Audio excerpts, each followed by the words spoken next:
Europe 1, bonjour, Raphaël Duchemin. Et comme tous les vendredis, il a pris la plume. Michael Hirsch, cette semaine, vous avez décidé d'écrire aux capitalistes adeptes d'exotisme. Absolument, Raphaël. Chers évadés fiscaux, je sais bien que vous avez pour habitude de vivre dans le luxe, mais je suis stupéfait de voir que même en pleine tempête médiatique, vous restiez de marbre. On dirait que toutes ces révélations vous concernant, qu'elles soient de Panama ou de Paradise, ça vous fait même peur.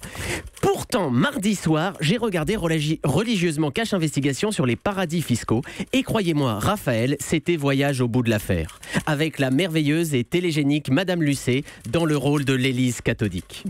Je laisse un peu de temps pour celle-là.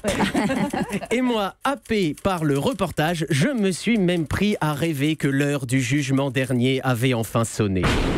Pour avoir trop croqué le fruit défendu et nous avoir pris pour des pommes, vous serez punis au nom du fisc.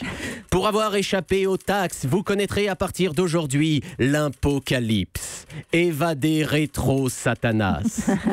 Et puis, une fois revenu de mes pensées, il fallait se rendre à l'évidence, ces pratiques d'optimisation fiscale sont bien souvent légales. Seulement, excusez-moi, mais expatrier ces capitaux dans les îles et sous les cocotiers, c'est pas bon pour la morale. C'est pas pour le moral, c'est pas pour le moral. Car derrière ce phénomène si répandu de vouloir gagner toujours plus et posséder toujours plus, se cache surtout un vrai problème de satiété. Ces multinationales jamais repues, de véritables firmes d'horreur, ces avocats fiscalistes et ces sociétés d'audit qui profitent de la moindre faille juridique pour faire une partie de jeu de loi.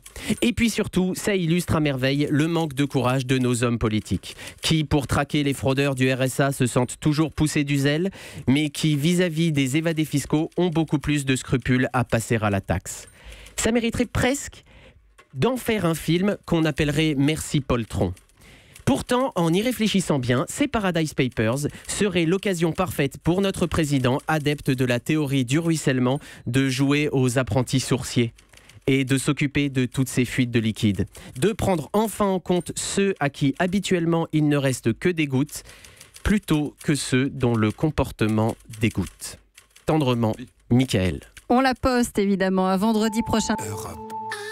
Europe 1.